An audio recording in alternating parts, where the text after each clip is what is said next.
All right, what's going on, guys? It's Caleb. I'm Pesh. And welcome back to the Does It Two-Step podcast. Today we're going to talk about, I'm not exactly sure, but we're going to talk about something pretty fun, We got a pretty good idea. Yeah, we got a pretty good idea. Anyways, make sure you guys go check out some of the other episode. Yeah, This is only first episode one. 2. Make sure you guys leave a comment, ask some questions, whatever you want. We'll be there to answer it. Anyways, one thing I've wanted to talk about for a really long time since the beginning of this podcast, since way before this podcast started, was the Ghost Inside. I've wanted to talk about the Ghost Inside again on my channel for a long time. I've wanted to cover these guys. I want to talk about them. I made a couple of videos a while back about them. And honestly, it's like my third most viewed video on the channel. I broke out in tears on that song. If you guys want to watch it, I'll put it right here. But then I've also covered a couple other things about cancel culture, the whole thing with Jim, which we'll kind of go through a little bit of back history. But anyways, yeah, dude, the Ghost Inside is monumental to me. Same. One of those bands that, like, from first listen, I was like, okay, I like these guys. What was their breakthrough song for you? Engine 45. I remember I was working on campus with your brother, and I was like, dude, Joel, I just need some new music. This is probably like 2015. He's like, get what you give, download it. The whole album? Yeah, and I just started listening, and I was like, oh my gosh. And I think Engine 45 is the first track on the album. It's This Is What I Know About Sacrifice. Yeah. Then Outlive. And so, then like, Engine 45. from that intro song, because, like, I'm a sucker from intro, like, because I think back to Blueprints and what's it called? Just isn't Blueprints like the the first one. It's not Hollow. It's something else. It is Hollow. Is it Hollow? I think it is. Yeah. From, like, I don't know. I love intro. Love 'em. A good intro track, and I'm in. And especially if it's hype and got some solid lyrics, I'm super in. Yeah. So anyway, from This Is What I Know About Sacrifice, and then you get Outlive and Engine 45, like, and then it just keeps going. That whole album's good. So that was my first taste of Ghost Inside. That's sick, dude. Yeah, that's awesome. I only started an album before that with Returners when I was in high school, and the first song I heard was Between the Lines, like the "What do you stand for?" breakdown. Yeah. Automatically hooked. I think at this point I was like your total average like scene kid, kind of like listening to A Day to Remember and Asking Alexandria and stuff. And then I finally found a band that was almost like they added like a little bit more meaning. Yeah. It was like the next step towards like the, I don't know, the family of like hardcore kids, scene kids, rather than just like the average mall screamo kid. Yeah. And the cool thing for me, like, with the Ghost Inside, so, like, backstory, like, metal, emo, pop punk, anything, like, was not on my radar till, like, college. And the song that changed it all for me was Go Down in History by Four Year Strong. I remember that night vividly. And then it was Slave to Nothing by Fit for a King. That's right. And then it was Break the Cycle. At that point, you're just wanting more. And I just wanted more. Then I went through a huge For Today thing, Ghost Inside thing. Yeah. And then it was funny because, like, so, like, my background is, like, I'd say, like, my most popular thing, like, what I listen to the most is, like, alternative country. And I use that because, like, country radio, like, sucks to me. Like, I can't get down with country radio. But, like, there's so much good country out there. And Ryan Bingham's my all-time favorite artist. And it's funny because, like, he has ties to the Ghost Inside. What? Yeah, like, I don't know if it's a producer management, and he also produces some other metal music. I definitely didn't know that. And, like, he definitely, like, he helped take care of the Ghost Inside during the bus crash. And, like, that was a really cool connection for me because, like, hands down, Ryan Bingham's my dude. Wow, I did not know that. Yeah, and he's like, that's wild. You should go check it out. Maybe we'll throw a link to one of my favorite songs. There you go. We saw him solo acoustic this summer. The dude's he's a legend. He's in Yellowstone. Everybody loves Yellowstone right now. Shoot, man. So everyone's like, dude, who's this Ryan Bingham guy? And I've been listening to him since like 2007. Didn't know. Had no idea. But yeah, so that's another cool connection. That for me is with the very Ghost cool. Inside. Yeah, I mean, Ghost Inside drops Get What You Give. No skips on the album. Not a single one. None. I don't know. For a lot of people, I think that was a breakthrough album. For you, I mean, it was a breakthrough album. And then Dear Youth was awesome, too. Dear Youth was amazing.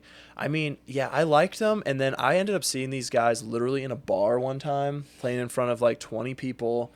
Was one of the top 10 favorite shows I've ever been to in my life. Been to a lot of shows. That was one of the best ones. I think it was right after... It was the tour for this show. So, 2012, 20 or 10 years ago at this point. Yeah. Which is freaking nuts.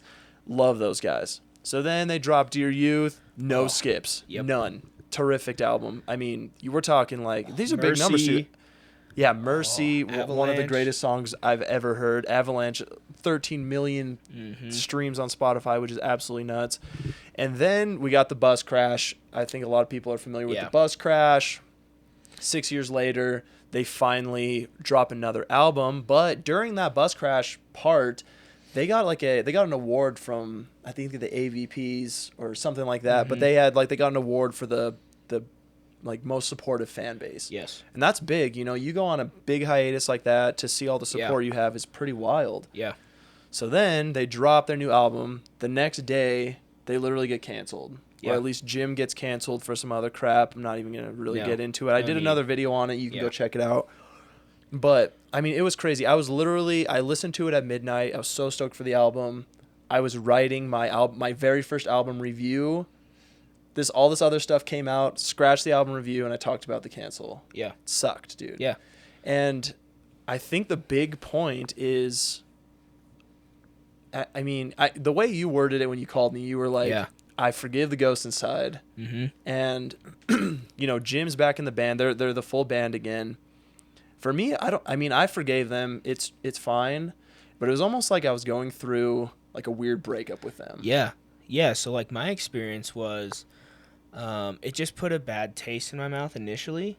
And I think it came from the brotherhood aspect that I found both in relationships like I have with you and your brother and some other dudes, that we bonded over their music. We bonded over this stuff. And it felt like when you were listening to them that they had your back and they knew that we had theirs. They won the most supporting fan base. Like, to me, it felt like everything that I took to heart from their band, they went back on with the Jim thing. And then I was like driving home, and this live album is actually what I was listening to, because like them being back and playing live shows, like kudos to them. I can't imagine the emotional barriers, not only physical but just the emotional barriers to getting back to a live show. Yeah, absolutely. And I'm listening to this and I'm like, dude, these guys have been through the ringer. And I think about all the times I've been through the ringer, and like I needed someone to extend some grace to me, and I just forgave them right there. Like it was like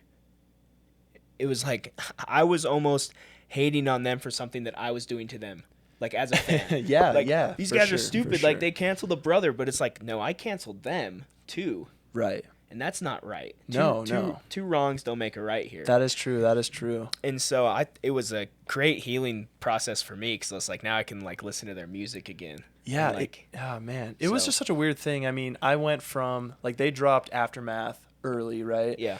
And I remember watching that, reacting to it. It was by far the most emotional reaction I've done. I truly felt for it, and at the end, that was a roller coaster of emotion. I wanted to make that the biggest video on my YouTube channel up to that point, in which it blew up, and I was very thankful for that.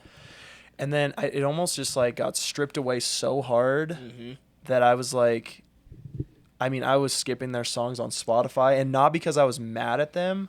I felt like I was very let down. Yeah. And that's what, at no point was I like, I hate these guys. No. I hate the band. Their music sucks. That never happened. It was like, I was so like just weirdly hurt by that. Yeah. Yeah, I think that's a great way to put it, because it's not like I listen to their music now and it's different. Like their music is still so good. Right. And I still believe it. Yeah. But for me, I like had to go through that phase where I was like, I'm kind of doing the same thing to them that I blame them for doing to each other. Yeah. So. No, dude, that was, and I still just don't feel like I did before it happened, which is the hard part. Like I'm glad Jim's back in the band. I'm so proud that they're playing live shows, but for some reason, I just still do not have the same feeling about them, and that really sucks. Yeah. I want to support them. I still follow their guys on Instagram. A couple of them follow me back. Yeah. And, I like their posts. I like all of them individually, but for some reason, that left such a weird taste in my mouth. Yeah. And I think that's what they'll fight through that as a band too. Like that's, I got to respect the emotional toll that it took on them to one, move forward with the decision initially, and then to actually change it. And, they're going to deal with that scarring from that. And I'm sure like maybe their music will grow in a direction because of all that too. And I have to be open and accepting of that. And at the end of the day, like these these are people too. Like Right. we put them on For a sure, pedestal. for sure. They're in a spotlight. Yeah. And like cancel culture just hit so weird during COVID too. I mean, it was very unfair to a lot of bands. I feel personally, I think it was BS in a lot of ways. I think what happened was BS. And you know, if losing your job over saying something a long time, like, oh my goodness, I might as well be canceled too. Yeah, and it's tough because there's two sides to every story, right? And like that's the hard thing. And golly, yeah, if everything I said 10 years ago would be brought back up into the future, like I'd probably be scared of repercussions, but I would hope people extend grace to me too. So like yeah, for sure. I'm not not approving any use of any language or slurs or anything like that. Like but thank goodness we have the ability to grow as people. I agree. And I'm super glad that Jim's back in the band. I kind of wish they would have made another like public, I mean, they gave him the public execution. Let's give him the public, he's back type of thing. Maybe that would have helped, but and maybe he had something to say with that too. Like maybe that was part of his process too. It was like, hey, I don't want to make this all about me. This is about the band, and I can respect that. Yeah, for sure. So absolutely. I don't know. That was a tough situation for sure, and like, I don't know, cancel culture sucked. Yeah, it sucks, and it's something that we all have to wade through. Like, unfortunately, but that's kind of the ride of life. You find new things that suck and bum you out, and you try to grow and get better, and hopefully some music helps you along the way, and that's what it does for me. So yeah, definitely. But if you guys are hearing this, Ghost Inside, I forgive you, and golly, I'm thankful for that live album because I can only imagine what it meant for you guys to be on stage and just being able to hear it live. For sure. Lord willing, we'll be at a show one day. I will hopefully see these guys again. I've seen them only twice. Have you seen them before? Never. Not once? Never. Dude, they're so good. Yeah. So good, man. Yeah. Engine 45 hits different live for sure. Yeah. White Light hits real different live for sure. Yeah. So great band, great guys, and I think they got caught up in a situation where they were kind of almost forced to do something, and I think their fans actually reacted more negative than they thought. I think a lot of non-fans were coming at them, and I think the real fans kind of gave them what they needed to hear. Yeah, I hope so, and I hope that I hope the band isn't bitter about it either. I as a fan who reacted negatively at times, like my intention was never to like make them feel like they made a mistake. Yeah, for sure. Like bury them, but so hopefully they move on too, and like I think they have. So I would hope so. Yeah, I mean, I would be pretty disappointed if the next track they came out was,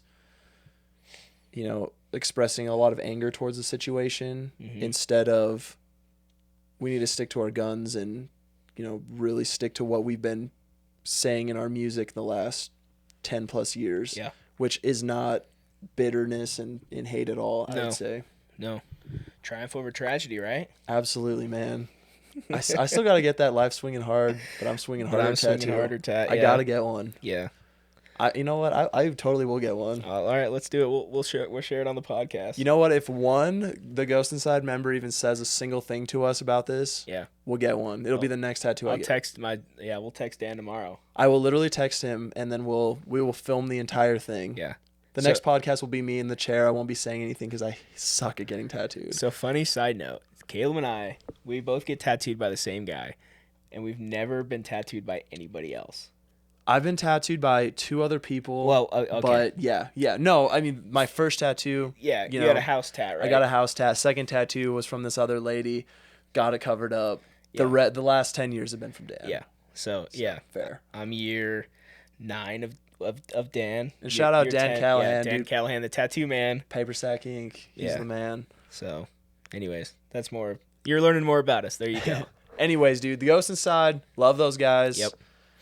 It's not like, this is coming from a real fan, not somebody who participated in the, canceling of them, but really participated in the I'm sad of the situation. Yeah, I think that's a great way. And honestly, I kind of more so want to know if anyone else feels that way. Yeah. More than anything, because I honestly kind of felt alone in that situation. Their album just dropped. I didn't look at the numbers. I didn't know how they were performing. I haven't really even listened to them a lot and in depth since then. I've kind of, haven't really checked out the album even just because I was so turned off by that situation. Yeah, straight up, I only know Aftermath. Same. And Aftermath is so good. It's so good. But anyways, guys, we'll wrap it up for you. What's the time? What do we got here? 16 minutes. Yeah, that's good enough. I feel like no one wants to even listen to us more than 5 minutes anyway. No. So, yeah, hopefully you guys like that and enjoy it. And, yeah, let us know what you think. Let us know what you think. Drop it down in the comments, and we'll catch you guys on the next episode. Peace.